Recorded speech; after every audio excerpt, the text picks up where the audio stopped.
Hey, welcome to Life in the Leadership Lane. I'm your host, Bruce Waller, where I am talking to leaders that are making a difference in the workplace and in our community. What did they do to get started and what are they doing to stay there? And today, I am so excited. I'm getting to talk to Derek Cruz. Derek is the Associate Professor of Management in the College of Business at Texas Women's University. He is certified as a HR professional with his SPHR and his SHRM-CP. He is also the new author of Mastering Human Resource Management, just published in February of 2021. He's a past president of North Texas SHRM and a whole lot more. And I'm so excited to have you on the show today, Derek. How you doing, man? I'm doing great, Bruce. How does it feel to be an author? I mean, this is just fresh, hot off the press. How are you feeling after you finally have your work published? Well, it was a huge relief. It was about a 2.5-year project. And, I've published journal articles before because that's just part of the job of a professor is to research and then publish your research in journals. But it's the first book I've written. And it was a whole lot more work than I ever expected it to be. I took a couple of months off and now I'm writing a second textbook. Oh, my word. Oh, gosh. Well, that's exciting. I'm excited to dive into this Mastering Human Resource Management. And I want to, before we get started here, I always like to kind of give a shout out. We met, I remember the first time I met you was actually at a North Texas SHRM meeting. And then later, I believe, was when I was speaking at one of the student chapter events at Texas Women's University. A great group over there. I've had the opportunity to mentor a couple of leaders, Alondra Flores Romo, Heidi, did mentor Heidi Torres, but know Heidi very well. And then Marquis Crandall's over there and Jasmine. I mean, there's a great group. I think the advisors, Sheila Hyde and Christopher Harris, is that right? That's right. Yeah, co-advisors. Oh, yeah, they're fantastic. And then, of course, North Texas SHRM, there's so many great leaders there. You're a past president there. Current president today is Shirley Kruger, and it's just an incredible chapter. Yeah, and some of our past students and some of our student SHRM chapter officers, like Alondra, you mentioned her, have gone on to be active in North Texas SHRM and throughout the Metroplex and beyond in terms of becoming HR leaders in their own right. I love that. And, that's, in my opinion, that's kind of that joy, that fulfillment in that career. Whenever you get to see leaders that continue to move forward, that you've been alongside. Hey, as we get started, I'd love for you to just share, for the people who don't know, just a little bit about Texas Women's University and how you serve your customers. Sure. Well, Texas Women's University is, as the name implies, primarily a women's university, but we are co-ed. We've been co-ed since 1994, but still our primary mission is the education and empowerment of women. And we've been doing that since 1901. We are the largest women's university in the United States with about a little over 16,000 students at our Denton, Dallas, and then Houston campuses. And in the College of Business, for example, on the undergraduate side, about 10% of our students are men, the other 90% are women. Predominantly minority students. We are now designated by the Department of Education as an official Hispanic serving institution because of the percentage of Hispanic students that are enrolled. We also serve a lot of first generation students. And it's very unusual in Texas to have two state universities in the same city. And many people don't realize that Texas Women's University is a public university. I hear that over and over again, that people thought, oh, I thought you were a private school. But we are a state school. We're not part of any system. We are our own system. We stand alone. And we are in town, of course, with the University of North Texas, which is a wonderful school. I have 2 of my degrees from there, but we're very different in terms that you mentioned our mission and how we go about that. When you come on the campus in Denton, even though it's a large university, it has a small liberal arts college feel. It's very teaching centered. It's a very engaging atmosphere for the students and very supportive. Well, I tell you, I've been on campus. I've got to speak at your student SHRM chapter a couple of different times. Very impressive. Just love that in the great city of Denton, Texas. And so appreciate you sharing that. Hey, one of the things I like to do as we begin our podcast, I love to hear the guest story, and I would love to hear the Derek Cruz story. Like, where did you grow up, and how in the world did you get into education and leadership, and in particular HR and talent development? Well, I got into education and HR and talent development somewhat by accident. It never was really any type of long-term plan. But I was born in Germany. I lived there 4 years. My dad taught for the Darmstadt American School, which is part of the DoD, Department of Defense school system. And he was a Marine in World War II and got out of school and then went and got a teaching degree on the GI Bill. So he was teaching in Germany. And then we moved from there to Michigan, where he was working on his master's degree at Michigan State, moved from there to Washington, D.C., or suburb, Falls Church, Virginia, for a few years. Eventually made it back to North Carolina, which is where both of my parents were from, and did the rest of my school years all through middle school, junior high, and high school there. And in my high school years, for a while, I thought I wanted to be an architect. And then I took a drafting class in ninth grade, absolutely hated it. It was just too tedious for me. And I thought, okay, new plan.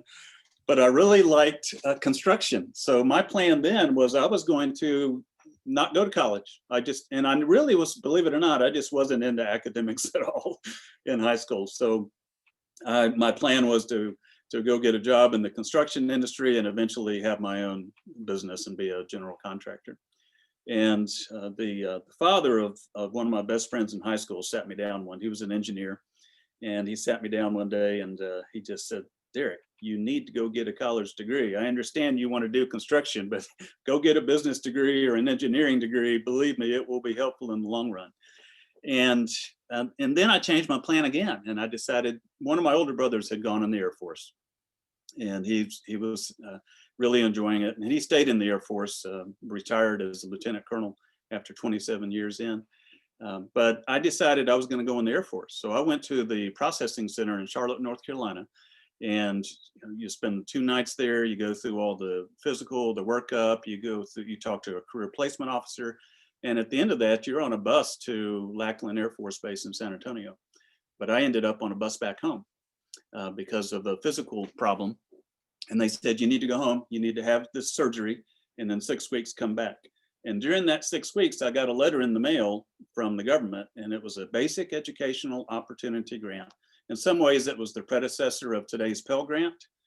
And it was a full ride for my freshman year of college. And I didn't even remember applying for it. I vaguely remember a guidance counselor saying, "Sign here." And I did.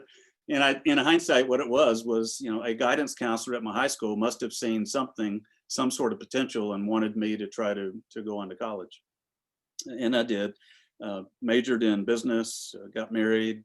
We had several sons, moved to Texas, and was working in the transportation industry. And as an accountant, I was primarily, I did that for 12 years, I guess. And as often happens in HR, when you get up to a certain level, and I started off in accounts receivable collections in the oil field industry, working out of Dallas, and then became I think a payroll tax clerk and a billing clerk, and then a general ledger accountant, and then a controller, and then a VP of finance and administration. So administration, where do we put HR in a small business or medium-sized business? We had maybe 400 employees. Well, it must go under administration. So here's HR, you're over that now. Knew absolutely nothing about HR. And as it turns out, I really loved everything about HR. I loved the idea of finding the right people, developing them, seeing them be successful. And about that time, I also was going back to school at UNT for my master's, and I decided to do a concentration in HR. Although here I'm going to date myself. It was so long ago, it wasn't called HR, it was called Personnel and Industrial Relations. I hear many people talk about that. They have the same line. "Oh, this is going to date me," because that was a while back, wasn't it? Well, it was. In fact, North Texas SHRM, I believe, started off as the Denton Personnel Association or something to that effect. So it was kind of a gradual thing where I kind of stumbled into HR and then realized that that was really my passion, that and teaching. And as I was working on my master's degree, I never really planned on going any further. I was going to get an MBA. When I first started looking at a master's degree, I was thinking, well, this will prepare me for that next corporate level and be a CFO. And my whole direction just shifted. And then I started to think about the idea of teaching and researching, and one thing led to another. And I've been in higher ed now for 28 years this year. Wow, that's fantastic. It's amazing how, when you go through this journey and you start looking back, you start looking at those moments of different things that happen. You said you were on a bus back home and you got a letter about this grant, and here you are, many years later, a professor writing textbooks. And one of the things that I noticed in this book, and by the way, those of you who are listening, I'm holding up a textbook, Mastering Human Resource Management by Derek Crews, version 1.0. We're going to get into that. But one of the things I noticed right off the bat is the dedication. I always like to look and see when someone dedicates a book, and you dedicated this book to a couple different people. One is your father. Right. And I think you said something about a lifelong learner, like he gave you that gift. And then the second person was your wife. And I just, what did your father do to instill that in you? Well, first, my father passed away while I was very young, and that's why we moved from DC back to North Carolina, because there were 7 kids in the family. So my mom found herself needing to support 7 kids on her own, and she decided that she needed extended family around to help do that. So she moved back to the hometown, which was Winston-Salem, North Carolina. But even though I was, my memories of my father were all when I was very young. But I've heard him many times over the years on reel-to-reel tapes that one of my brothers converted over to CDs. And, so I hear his voice, I hear his passion in raising his children from the stories of my brothers and sisters. Well, my oldest sister actually had him for a teacher at Darmstadt American School. And so she was able to tell me about his passion for his students. And, the fact that he kept pursuing becoming better and better at teaching. With 7 kids, he moved from Germany to Lansing, Michigan to get a master's degree. Wow. Just to improve his craft, right? And those lessons, even though I was young, they stayed with me all these years. I appreciate you sharing that so much. I have chills listening to you share that story. I can just tell how much impact he continues to have on you. And so that's fantastic. Hey, one of the things before we get into talking about the book, I do like to ask. I mean, you've been teaching for a very long time, right? And so I always like to ask, was there a moment like when you said, "Hey, that I found it"? I mean, I know you talked earlier about architecture, and then you got into VP of administration. Hey, HR belongs over there. Was there a moment though where you was just like, I just love this? Well, there was, and this was actually through our church, and my Christian faith is very important, and I would say probably the most important aspect of my life. And when I was 25 or 26, I guess, working in accounting and finance, the church asked me if I would teach a Bible class for the college and career students. And I didn't know anything about teaching. I just thought, well, okay, I'll give it a try. And I did. And I started having people come up to me saying, "Where do you teach?" And I said, "Well, I don't teach. What do you mean?" And that happened enough times that I thought, this is kind of weird. And then I was doing some presentations as part of my degree programs at UNT, just student presentations. And I started having some students and even a professor ask me, "Oh, by the way, where do you teach?" "I don't teach." "What are you talking about?" "I'm an accountant." And it kind of dawned on me that that was a gift. That's the way I look at it.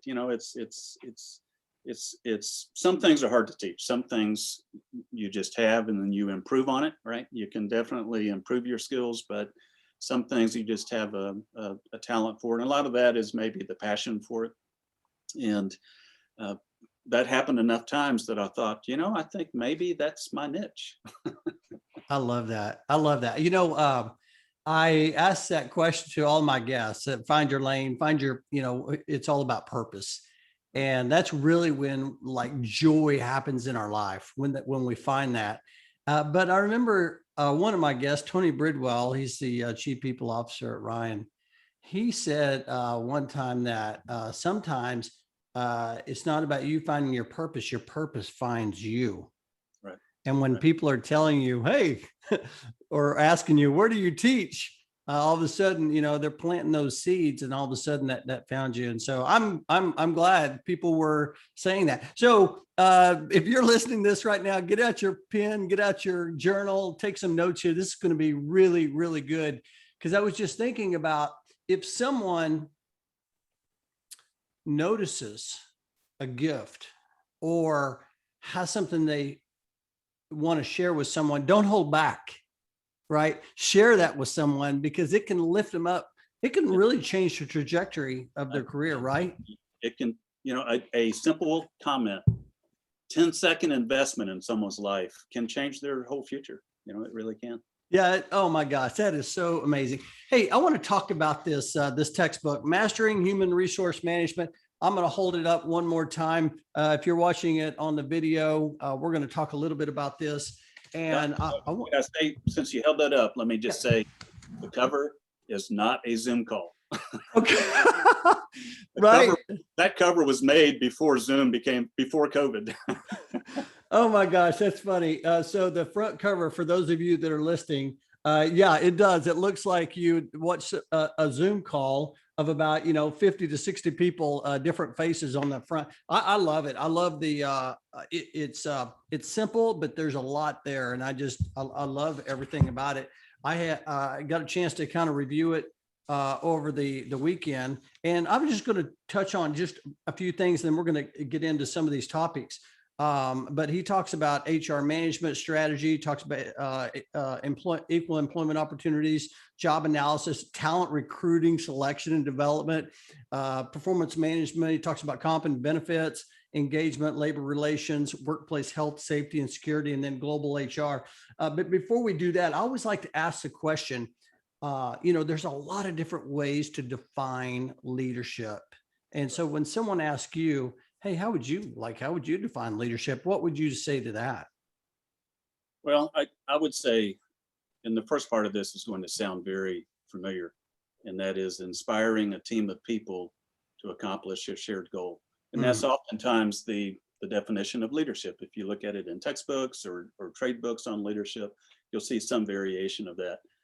But I have an additional clause I like to tack on the end. So it's inspiring a team of people to accomplish a shared goal while achieving their individual goals. And it actually gets to one of the distinctive features of mastering human resource management, and that is an emphasis on employee engagement. And we can talk more about that in just a minute if you'd like.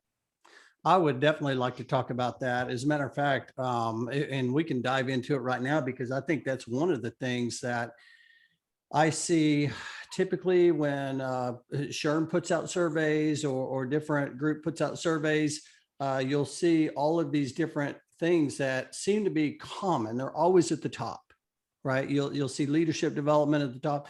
Employee engagement is always at the top. Talk a little bit about employee engagement and the importance of that. And well, employee engagement is one of the things that really sets my textbook apart. If you look at every other HR textbook out there, and this is an undergraduate HR textbook, it could be used in a master's course, but it's really written to undergraduate students. Although it also can be used for professional development. If someone was studying for a SHRM or HRCI exam, this also would make an excellent study guide. But the primary purpose is as an undergraduate textbook. And the other undergraduate textbooks approach HR from the perspective of the company. What can HR do for the company? Well, we need to find the right people. We need to make sure they're motivated. We need to make sure that they're performing. We need to make sure that our compensation policy is not overpaying or underpaying. We need to handle our benefits in a way that meets legal compliance and also addresses the efficiencies and expenditures. So everything is really traditionally written from the perspective of managing HR, the function. And what I've done is approached it from the perspective that, yes, that's very important, but you also need to look at it from the perspective of the employee. What can HR do to create a culture of employee engagement? And it even goes back to the cover of the book. We had 3 or 4 different mock-ups of covers. And I ran them by several people, one of whom was my wife, and of 41 years now. And she tends to be very direct and to the point. And she just looked at the covers. One of them was a chessboard. It was the idea of strategy, the strategic element of HR. In fact, you wrote an HR, you did the HR Talk interview with me, which is in the chapter on strategy, right? Aligning HR with strategy. So I had several different mock-ups, and my wife just looked at it and for about 5 seconds and said, I think that a book on human resource management should have humans on the cover. Wow. So, okay, good point. Great point. So in some ways, that the way I describe the book is we're trying to put the human back in HR. And looking at it from the perspective of the individual employee. And that also goes back to my definition of leadership. Leadership is inspiring a team to accomplish a shared goal while achieving their individual goals, because everybody has individual goals. Everybody has hopes and dreams, right? Most people aren't at work just as volunteers. It's a career, and we want to do something that we're passionate about, but we also want to get paid for it, right? And we also want to have a sense of recognition, and we want to be motivated to excel and to do our best. And that really is what employee engagement is. It's a culture where people are willing to put forth discretionary effort. In other words, they go above the minimum that's required for their job because they really want to. They want to be the very best that they can. And then, go ahead. Yeah, I was just going to say, hat tip, first of all, to your wife. That is great. But one of my questions is why do you think why is it always at the top? Like, why do you think so many HR professionals have, or even companies have such a challenge with employees staying engaged? Well, I think it largely has to do with not creating a culture where they feel engaged, and that feel part is important. And I described this, if anyone does want to learn a little bit more about this and go in more in depth, that there's an entire chapter in my textbook on employee engagement, chapter 11, and that's unique among HR textbooks. Most HR textbooks today will mention employee engagement, but I have all the market leading books on my shelf here. And before I wrote this book, I went through each of those carefully. I read hundreds and hundreds of online reviews to find out what people liked, what they didn't like. I was looking for what's missing. And at most, I found 1.5 pages in any one textbook on HR about employee engagement. And I decided it deserved an entire chapter. But there are 3 dimensions of employee engagement. There's a cognitive dimension, and then there's an emotional dimension, and then there's a behavioral dimension. And when people think about engagement, what they usually are visualizing is that behavior, results, performance, outcomes, metrics, right? If your metrics aren't where they need to be, well, maybe the problem is our employees just aren't engaged. But it begins with the cognitive stage. In other words, that's the thinking aspect of it. Employees need to understand what the mission is. They need to understand what their role is. That's the rational, logical process. And then after that comes the feeling part, the emotional part. They have to feel like, I'm a part of this organization. I matter to this organization. I identify with this organization. And I get a sense of accomplishment, a sense of satisfaction, a sense of well-being by being here. I don't dread going to work every day. It's because I belong here. I identify with what's going on here. And that leads to behavior. So in other words, you might think of it this way. Employee engagement begins with something that I think, something that I feel, and then something that I do. And what's often left out is those first 2 steps. Oftentimes people are just trying to force the behavior on people without addressing the cognitive and emotional part. That is gold right there. That really, really good. I appreciate you sharing that. And that's interesting how, you've done all this research, and this is one of the biggest topics, but yet there's so little written in these other books. So I appreciate you. I'm going to dive deeper into that myself, because that's one of the chapters. I have like 3 or 4 chapters circled. That was one of them I wanted to talk about, because that, I think at the end of the day, it's about, we've got to continue as HR professionals to, in the corporate environment, to walk slowly through the crowd, right? And continue to talk about things that are important for the organization, right? The mission, the vision, values for alignment, but also ask questions about, how do you feel about this? And try to really create that culture that you're talking about, which ultimately creates those ideas for the organization. Hey, what did you, I know we got into employee engagement right off the bat, but I wanted to ask you a couple of questions. One of those is why did you decide to write the book? And then the second thing is, what's one thing that you found interesting going through the process?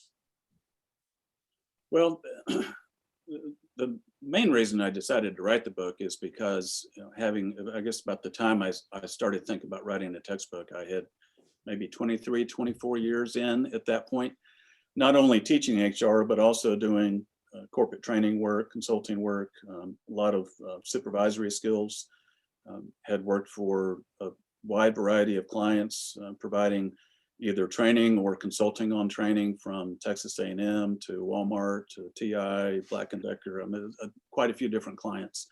And I felt like that the way I approached HR was different than the other textbooks. And there was 3 market leading textbooks at the time, and I had taught out of all 3 over the last 25 years or so, and actually served as a reviewer on 2 editions of one of those books. So I knew the books very well. And I just felt like that there was a different way to teach it.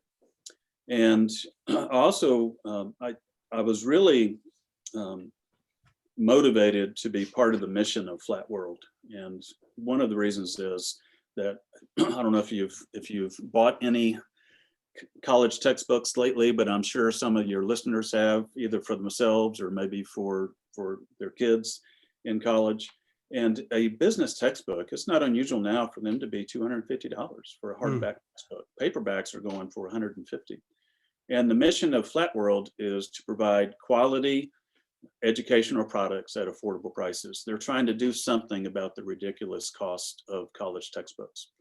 And they are a digital first company.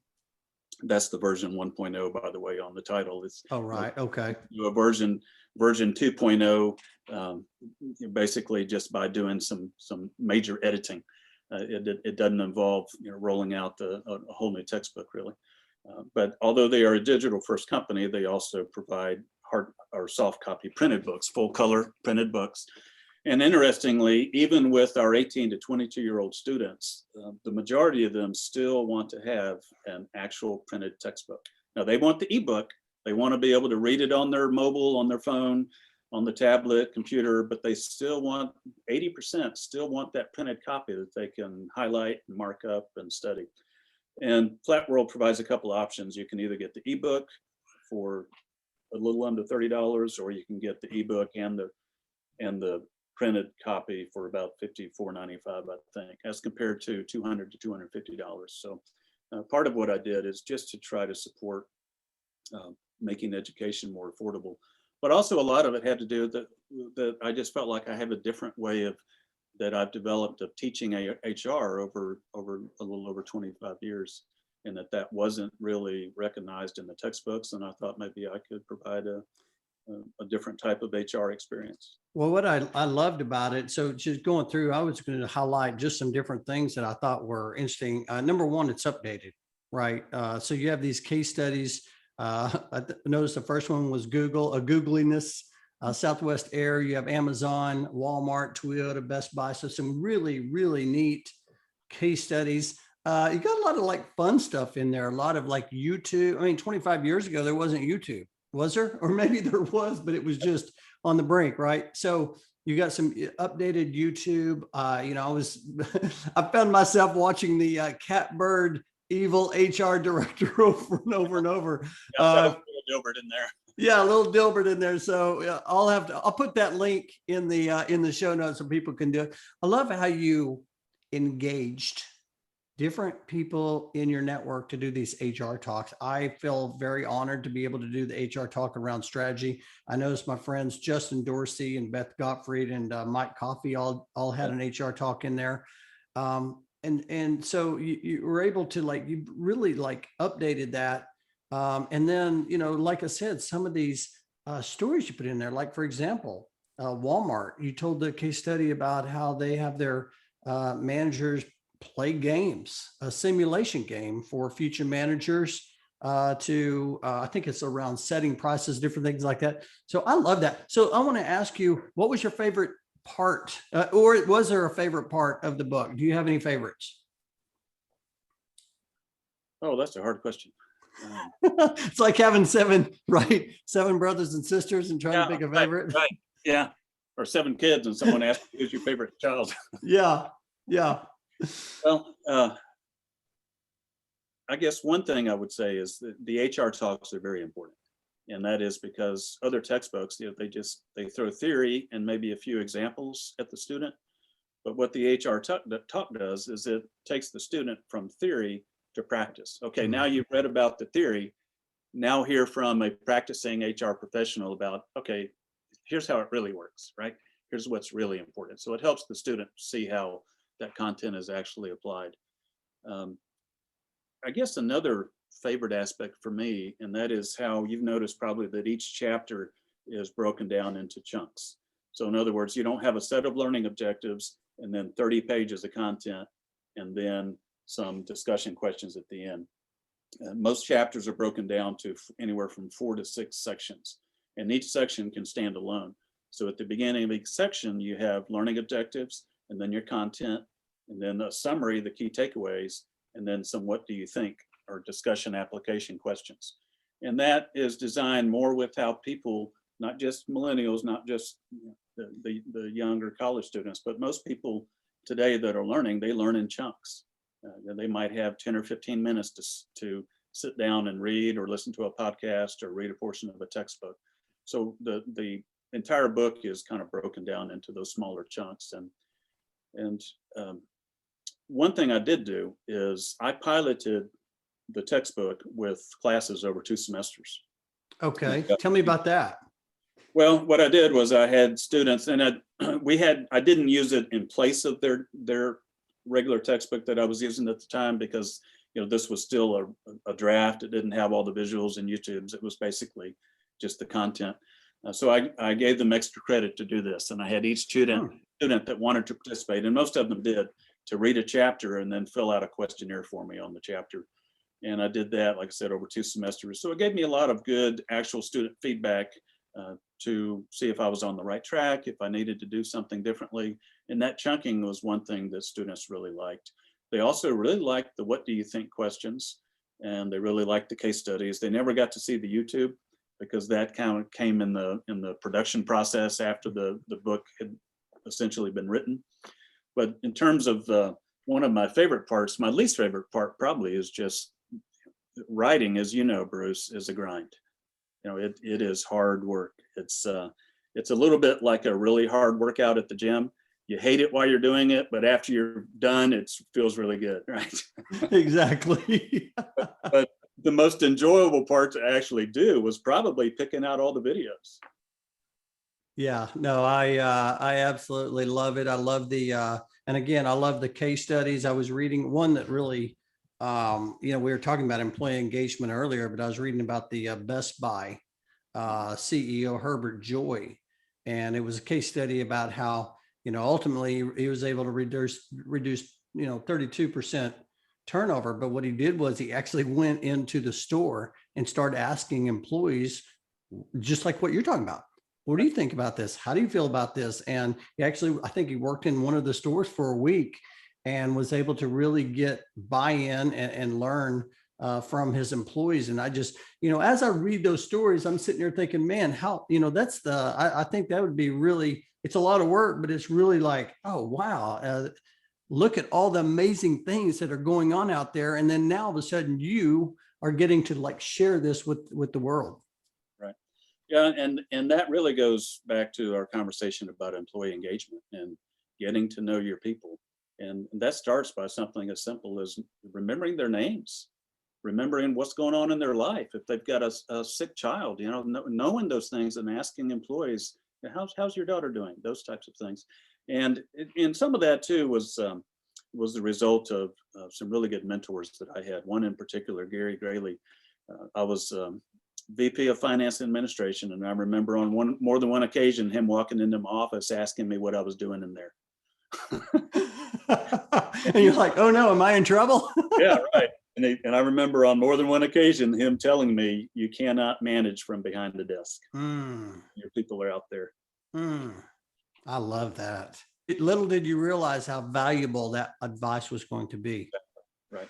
And then I guess one other thing I wanted to mention along with that, and the 3 dimensions of employee engagement that I just mentioned, cognitive, emotional, and then behavioral, for example, I didn't make all this stuff up.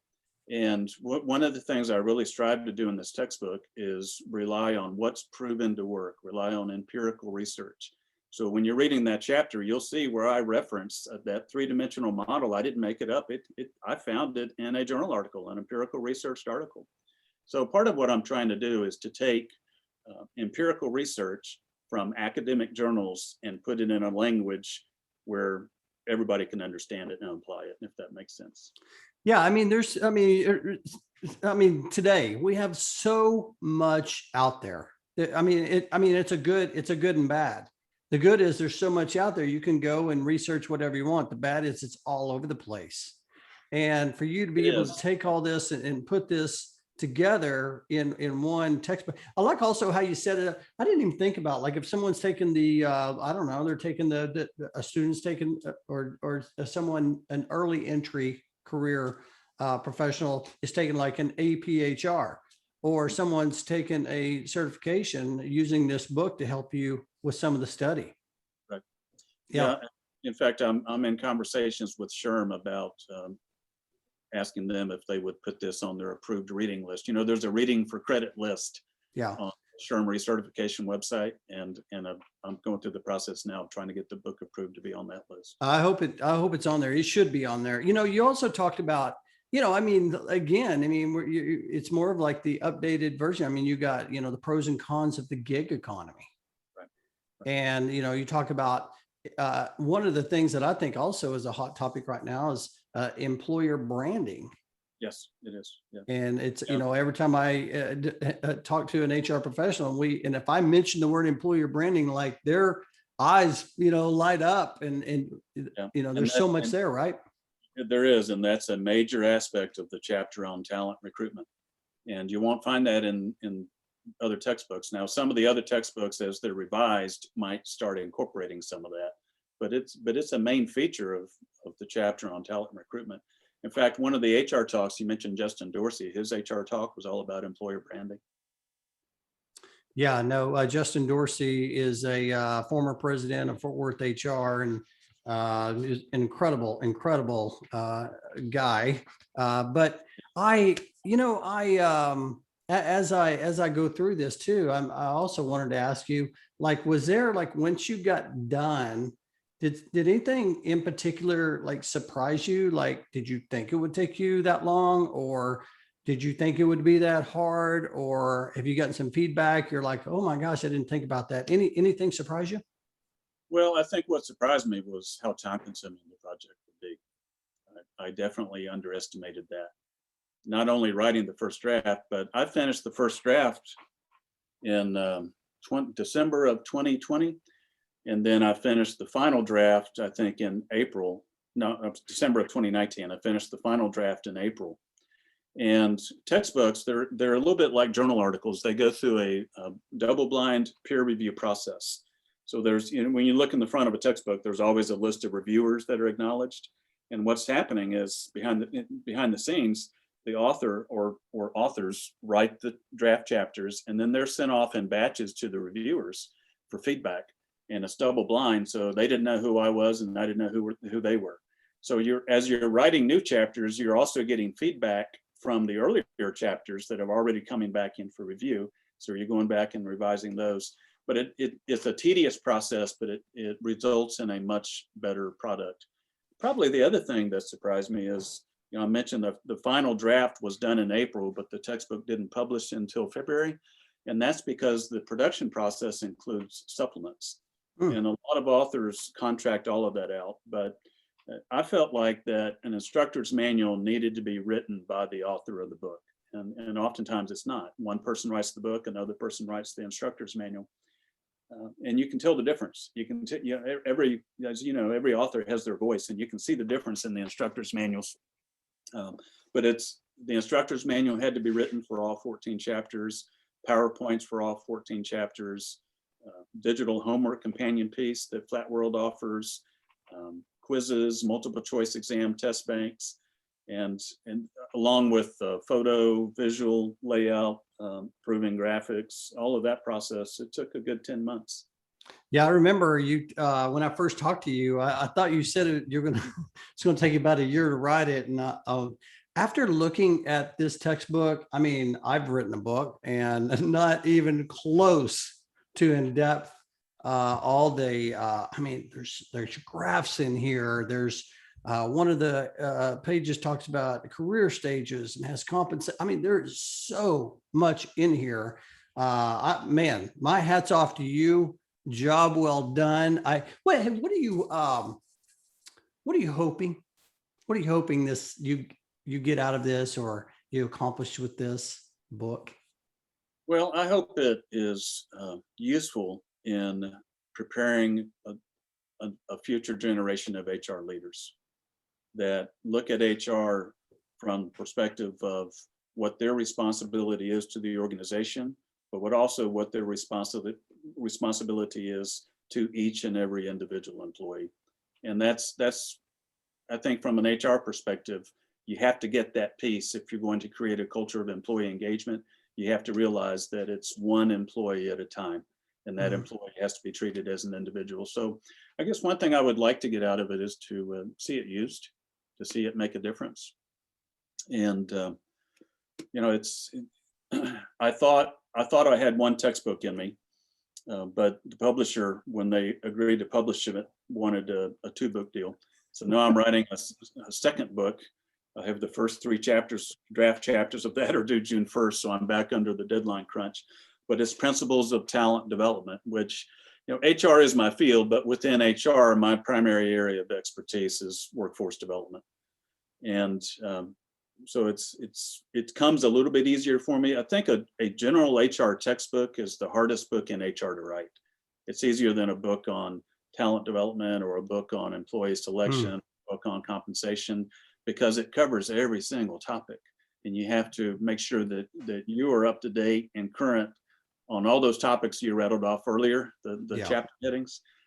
So that, and incidentally, I don't think we mentioned this, but one of the main features in Principles of Talent Development that sets it apart from the competition is an emphasis on employee engagement. So there's a kind of a common thread through the work that I'm doing. And if anything, if I want to be known for anything, that's really what it is. And that is employee engagement, helping people create a culture of employee engagement. Well, I think you're off to a great start. No question. Hey, for people who are, I always like to ask this question, for people who are considering getting the HR. A lot of people, when they go to college, they don't even know what HR is unless they're around someone that's in HR.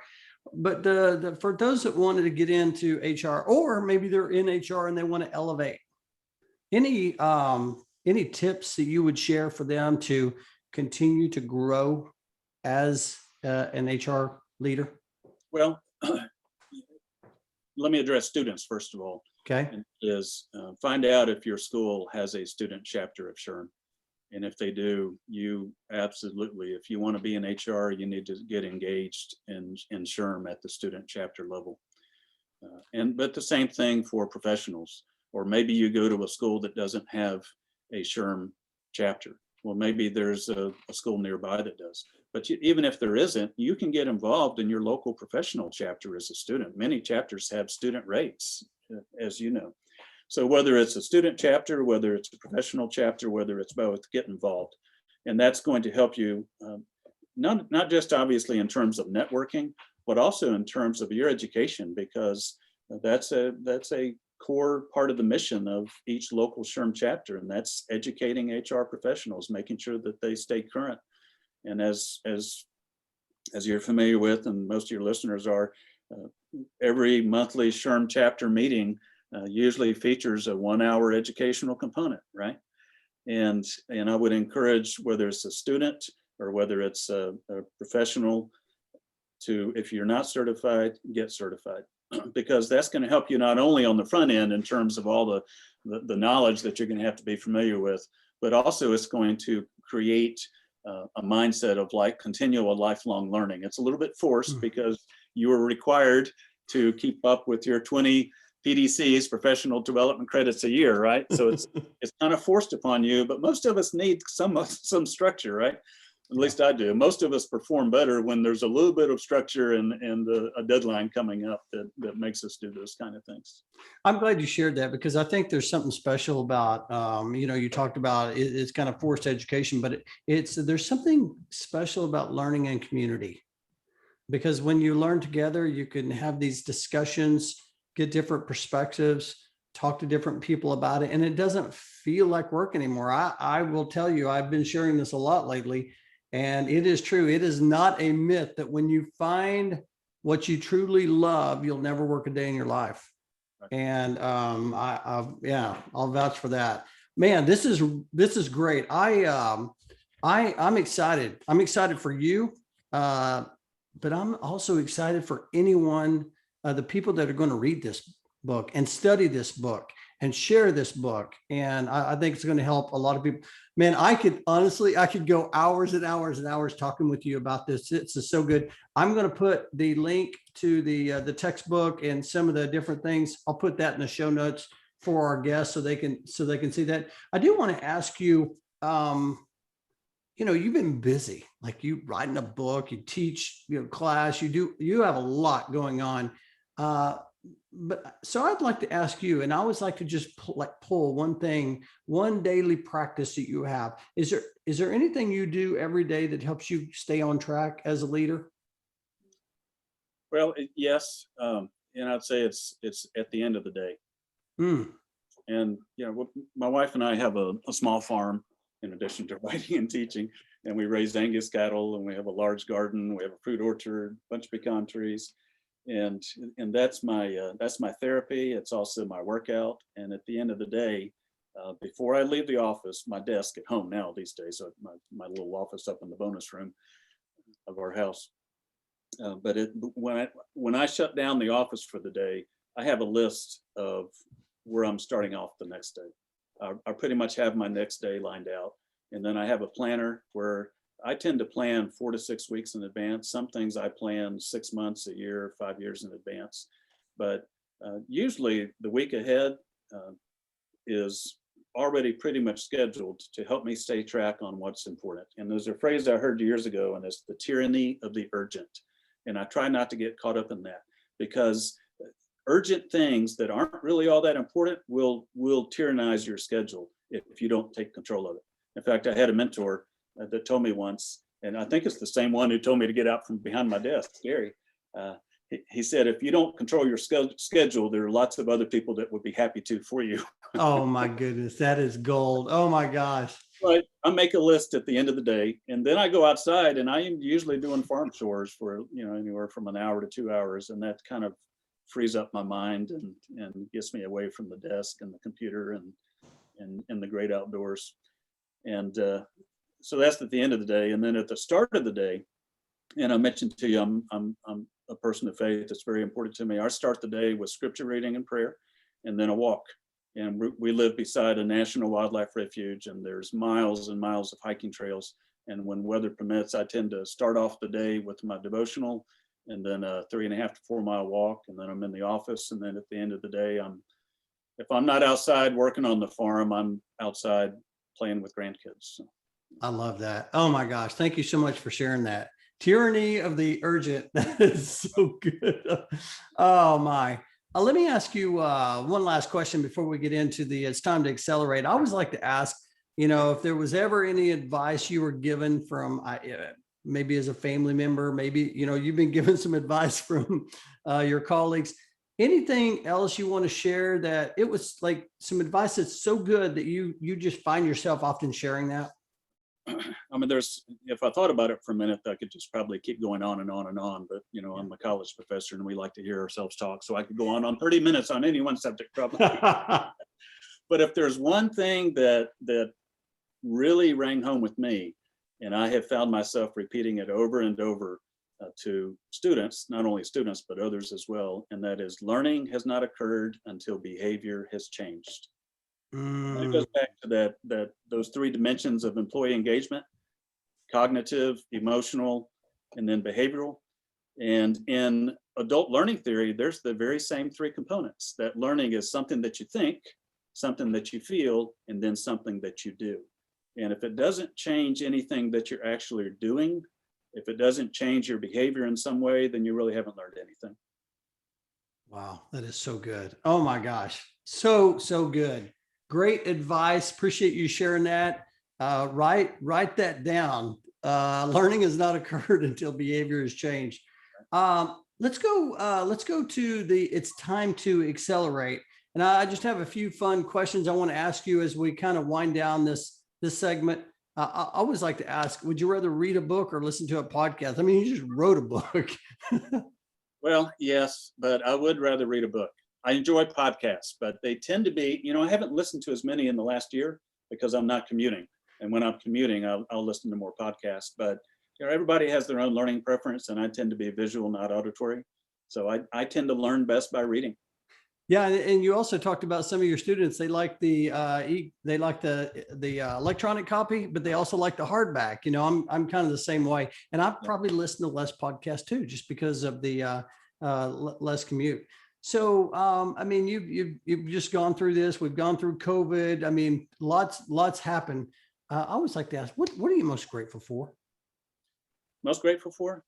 Yeah. Well, what I'm most grateful for, I think, is my family. My wife, our farm here. We have one of our sons and his wife established their own homestead out here about 5 or 6 years ago, and we have 5 grandkids. 3 of them live about 400 yards down our driveway. So I think that's definitely what I'm most thankful for. And it's what a great place to ride out a pandemic. It's a little family farm. Right. I mean, did you ever realize how how grateful? Like I can feel your gratitude. Just, I mean, the pandemic, it's such a horrible time, but yet you're in this place of gratitude that's helping you get through it. So, I mean, we're in, getting ready to be in Q3 of 2021. What are you most excited about ahead?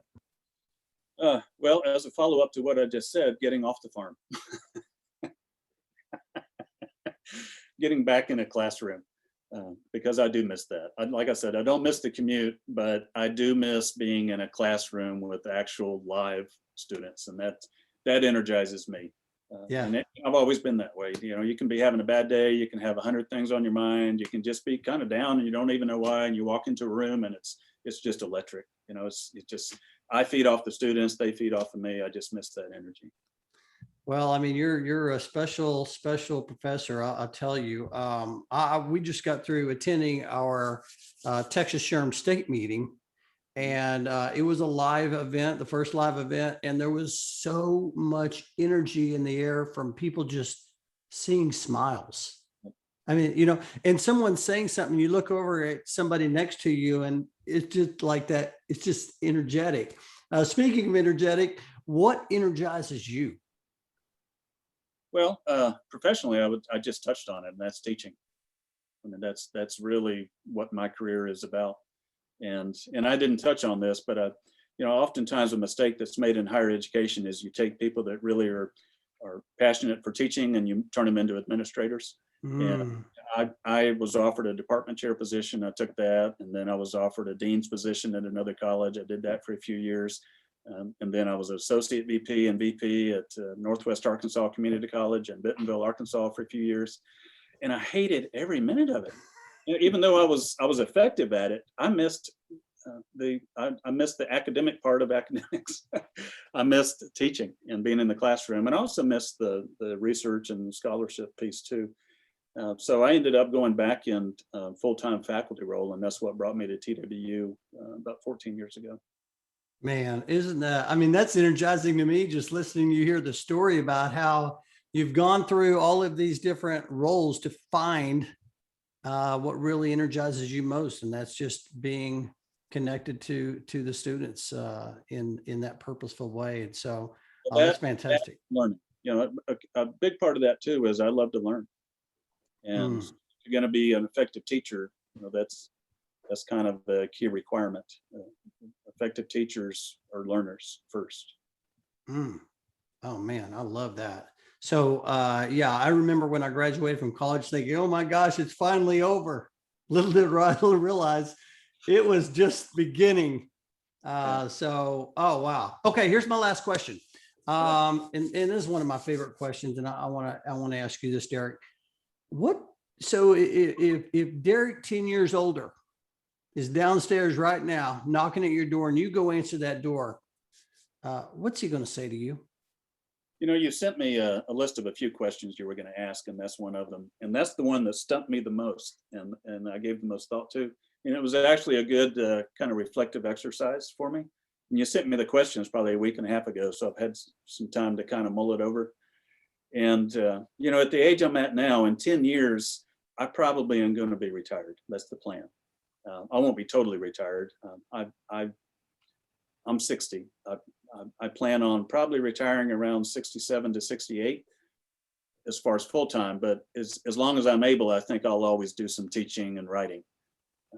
Maybe for another 20 years after that. I just don't know. As long as I'm able and enjoy it, I think I'll keep doing some of that. But I think what that 10-year older guy would say is, don't wait until you retire to enjoy life. And part of that is I lost one of my brothers last year, not to COVID, but to stroke. And he was only 64. And, just not to take life for granted. And yes, you need to have long-term plans, but you need to enjoy and live life to its fullest today. Man, I will tell you, I so appreciate you sharing that. I'm so sorry about your brother. And I guarantee there's some people out there listening right now that needed that message. And so just thankful for you coming onto the show and sharing your wisdom and perspective. Hey, okay, so I'm going to put some of the links for some of the things we talked about in the show notes. If someone wanted to connect with you and learn more or follow you, how is the best way to connect with you? LinkedIn. Yeah, that's where I'm the most active. Okay, good. I'll put that link in the show notes. And again, man, you are definitely driving in the leadership lane, my friend. I cannot believe, I can believe it, but I'm excited for you. I'm going to hold it up one more time. This right here is the new textbook that was written by Derek Cruz and of course published by Flat World. And excited for you and your journey, getting ready to write your second book. And I know that's going to be great too. And really appreciate the work you're doing and just want to wish you continued success as you continue to move HR forward. Well, thank you, Bruce. And I appreciate the pleasure of being able to come on your podcast. It's my honor. And I appreciate all that you do for the profession and that all you do for our students too. And when I run into students from other universities or HR professionals, if they're in Texas, they know the Bruce. Your name comes up and they go, oh, we all know the Bruce. I love it. I'm like you, though. You're influencing a lot of people for the better. Yeah, thank you. I appreciate that very much. That means a lot. And hey, let's just keep doing what we're doing and just keep going. So look forward to sharing this, my friend. All right. Thank you, Bruce.